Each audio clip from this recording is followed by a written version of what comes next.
What's going on, everybody? We're going to show you how to make a potion garden in Terraria.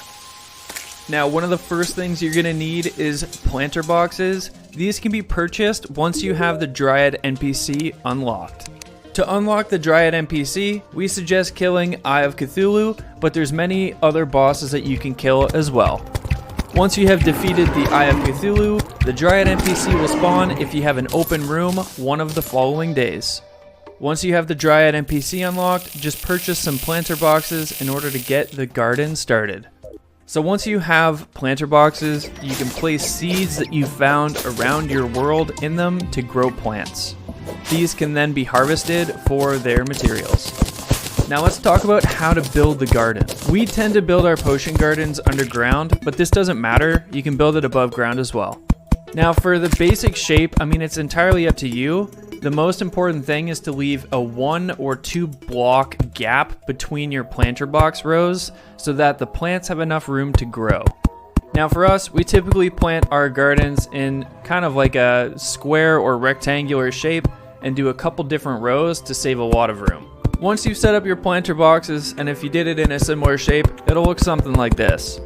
If you're building this underground, make sure you take away the back wall that's blocking the light from your plants. So use a hammer, knock that wall down so that light can come through and produce your plants. Now when it's time to harvest these plants or flowers that you've grown, you're going to want to use a staff of regrowth or an axe of regrowth, but if you don't have one of those, a pickaxe will work just fine.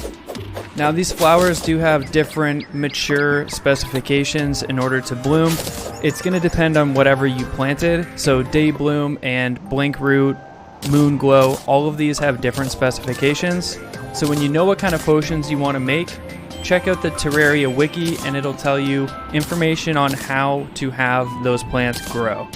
We're going to do a separate video on how to make potions using the flowers you've grown in your garden, but we wanted to provide some information on where you can find each of the plants in Terraria.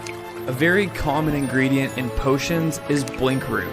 Blink root grows naturally on dirt and mud blocks. Another common ingredient is day bloom. Day bloom can be found on grass blocks.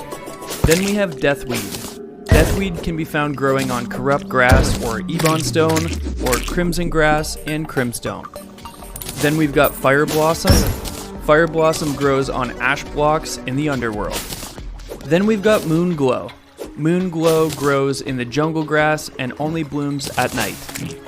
Shiverthorn can be found on snow and ice blocks of any kind. Waterleaf grows on sand and pearl sand blocks. Now that you know where to find all of these plants, we suggest picking them up as you're playing throughout your Terraria journey.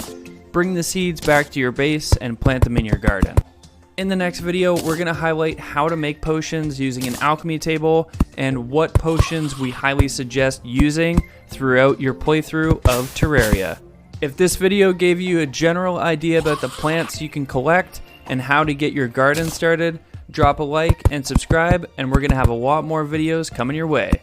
We'll catch you in the next one. Take care. Peace.